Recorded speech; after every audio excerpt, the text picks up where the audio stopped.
Hello and welcome to Nursing's 204 Newborn Assessment for your validations. This is a demonstration on the newborn assessment.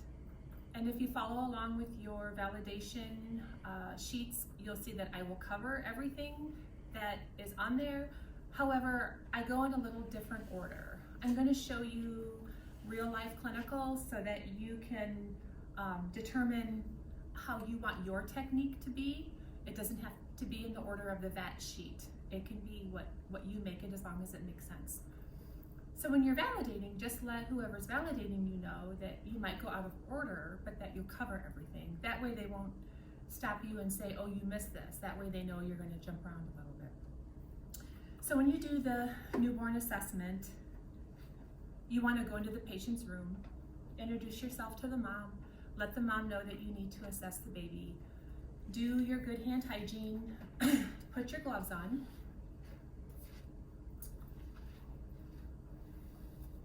Which I will do right now. Put your gloves on. And then find a place in the room where there's good lighting. I'm gonna pull up the baby's chart and I'm gonna see the last 24 hours of vital signs or when the baby was born, just to make sure I have a note of the trends of the baby's vital signs. And before I expose the baby, I want to make sure that the baby has temperature stability. If the baby has temperature instability, where the temperature is running low, then I'm just going to be a little more aware of the exposure that the baby's going to have. So I'm going to just be kind of careful. So I'm going to look at the chart. I'm going to let the mom know that we're going to assess the baby. I'm going to verify the baby's name and numbers from the baby's wristbands to the mom's wristbands. And I'm going to find a place that's got good lighting in the room. Hopefully it's not near a vent or anything that's cold, to preserve the baby's heat. Thermoregulation is very important when they are newborns. So in the chart, I'm going to look at the baby's meconiums and voids and how the baby's been eating, because that's all going to be documented in the baby's chart. So I want to know if this baby is on par with the amount of voids and meconiums and feedings. And I'm also going to take note if the baby is breastfeeding or bottle feeding and how much the baby is taking in. I'm also going to look at the birth weight and determine, they weigh the babies usually on midnights to determine the weight loss and make sure it's not over 10%.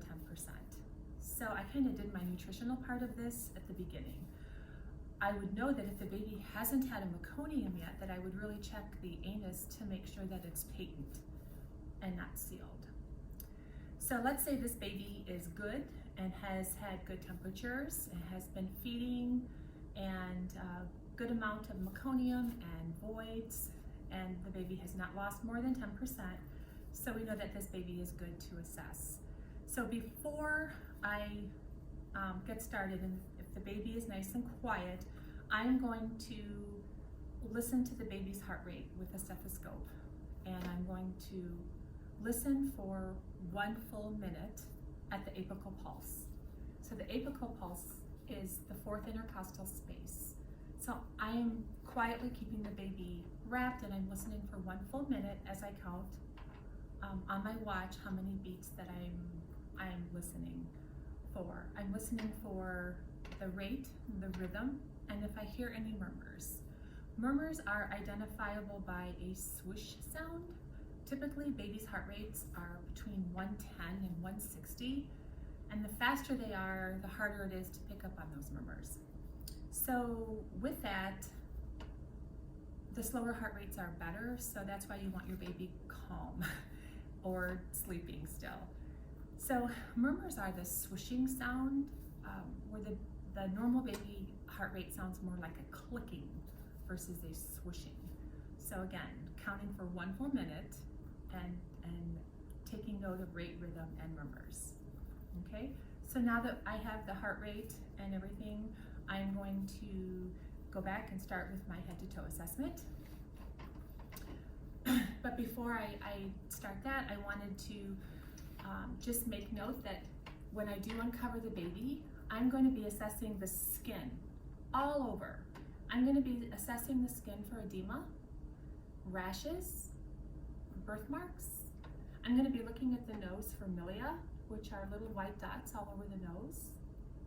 I'm going to be looking for skin turgor, any deformities. I'm going to be looking for lanugo, which is the baby fuzz, the baby hair. I'm going to be looking for vernix, which is that white creamy stuff that babies are born with that helps protect them and their skin. I'm going to be looking for jaundice. Jaundice is a yellowing of the skin, and it starts from the head, and then as it gets worse, it moves down the body. So I'm going to be looking for jaundice, especially in the white of the eyes, the sclera.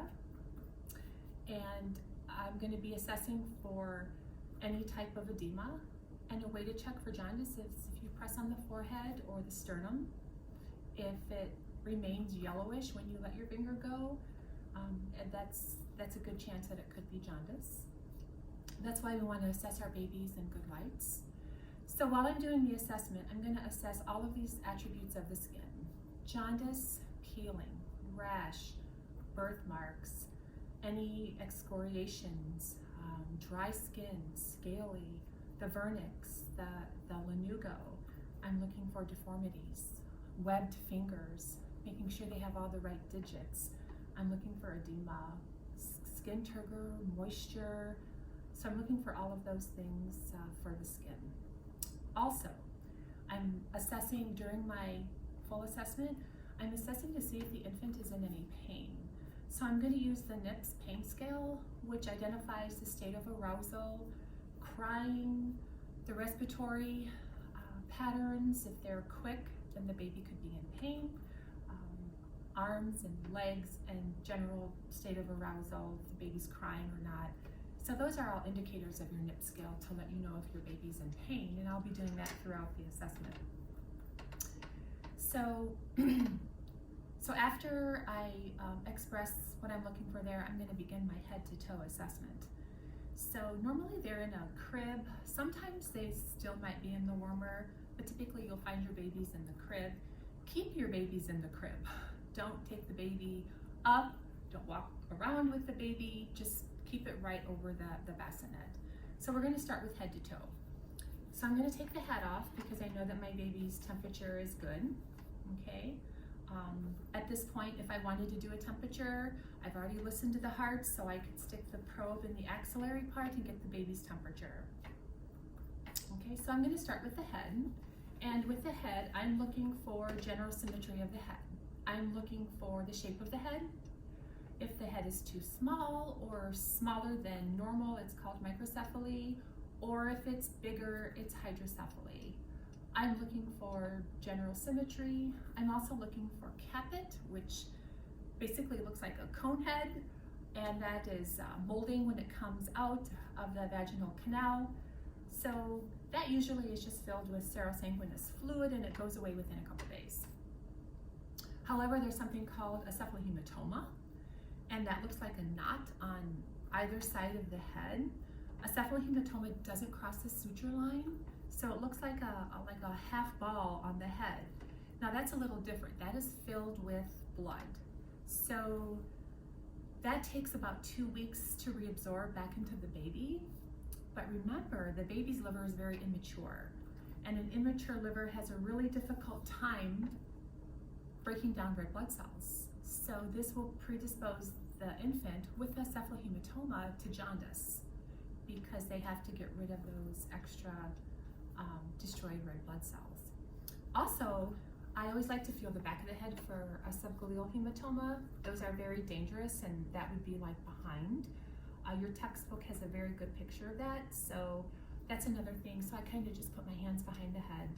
And at the same time, I'm feeling the posterior fontanelle and the anterior fontanelle.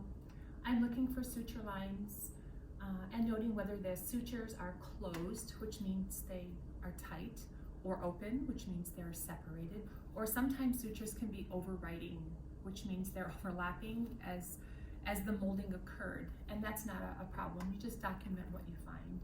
And then I'm looking at the hair, looking at the texture and the amount, and I'm looking at the hair, and I'm looking at the general symmetry of the head and the face, symmetry of the face. So I'm looking at the eyes, and I'm looking for the sclera, the color, the pupil. That's why you have your pen light to kind of take a look. And you're looking for any periorbital edema, and that's a little swelling above the eyes. Sometimes with really quick deliveries or precipitous deliveries, the baby comes down and out so fast that there could be some edema and some bruising. And if that's the case, the bruising again would predispose this baby for jaundice, because the bruising, any bruising, those dead red blood cells have to be reabsorbed, and so that can create jaundice. So with the eyes, you're looking for drainage, symmetry, and you're also seeing if the eyes are in line with the pinna of the ears. So if they're aligned with the pinna of the ears, and I'm always looking for drainage. So now I'm going to the, sometimes you might have to turn the light down for the baby to open his or her eyes. So you're also looking for nystagmus or strabismus, which is jerky eye movements. And so that you would be able to see when their eyes are open. If it's really bright, there's a good chance that they're gonna close their eyes on you. So you're looking for those as well. Also, sometimes you'll see petechiae in the iris or in the sclera, and so you want to just kind of make note of that as well.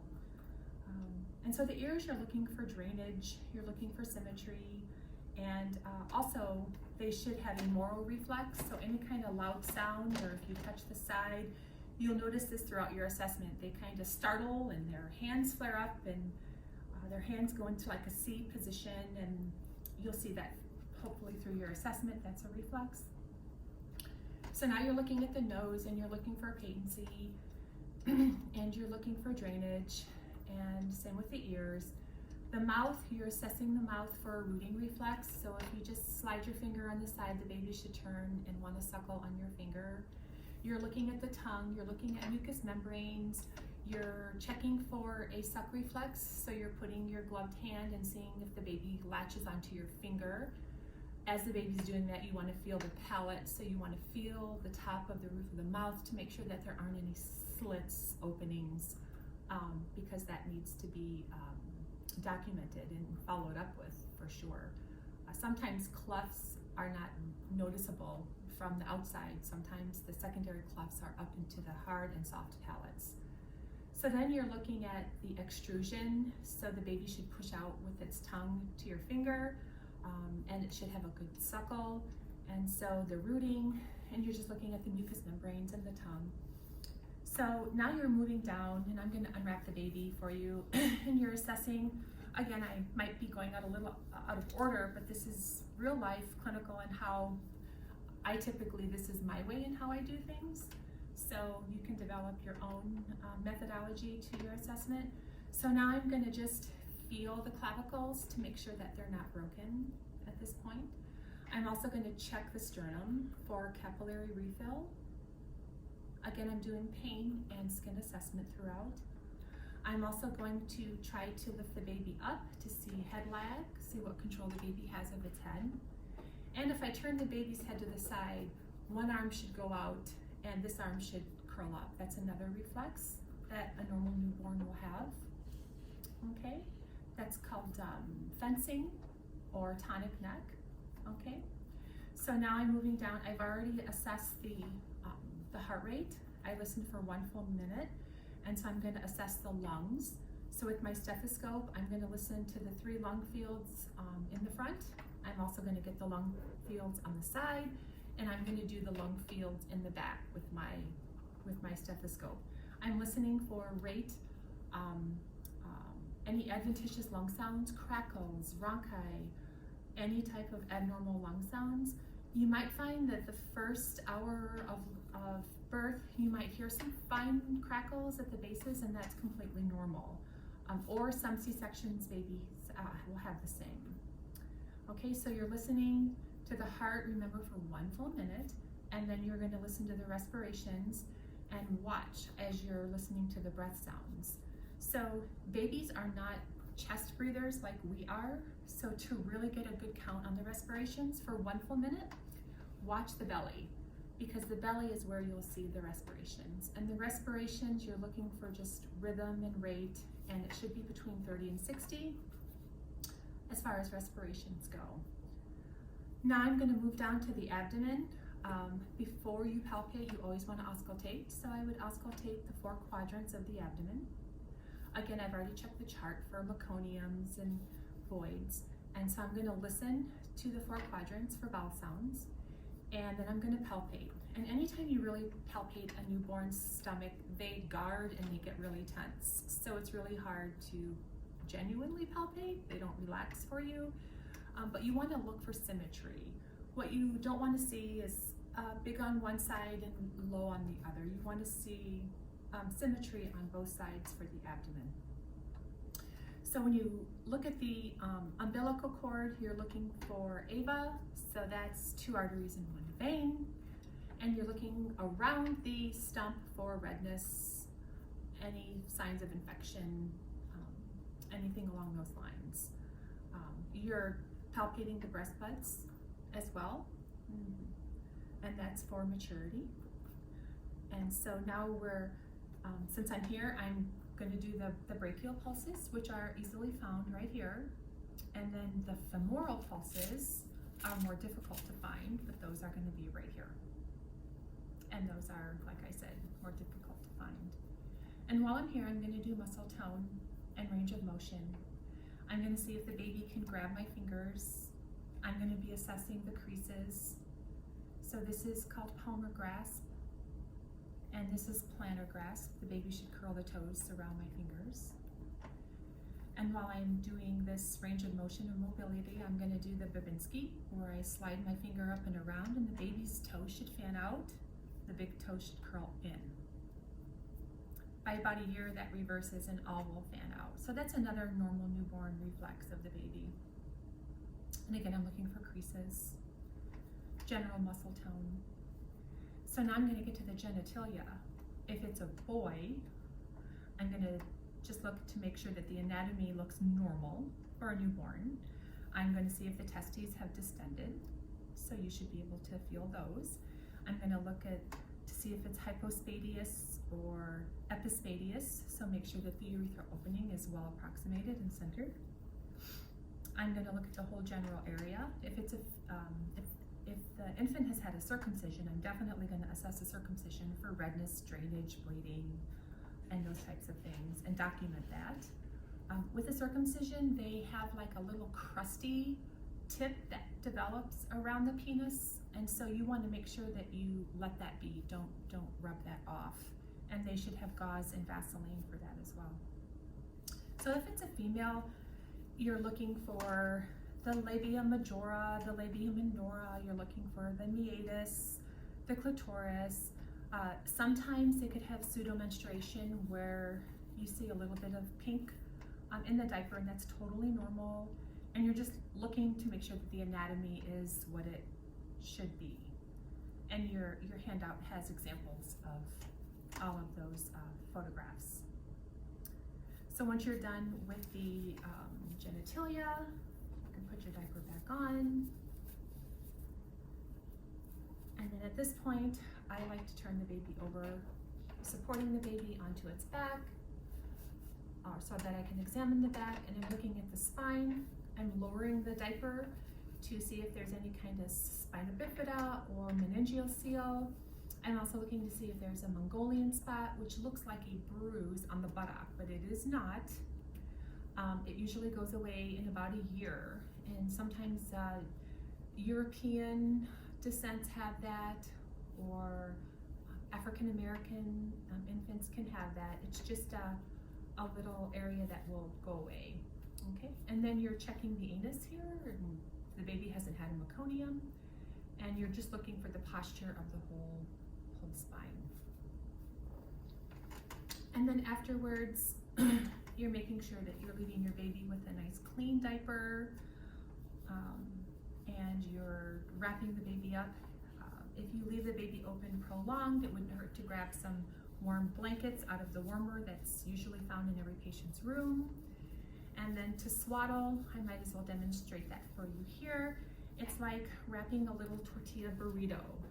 So you want to put your baby right here in the middle. I've flagged this little piece on the top, so I bent one corner down, And I always use a 2 blanket, but this time we just have 1. So you want to wrap the arm, and you want to take this corner behind the baby, and then you want to take that bottom corner and bring it up, and then take the top and wrap it around. And then you would do the same thing with your second blanket, just in the opposite direction. And then we want to make sure that the head is put on.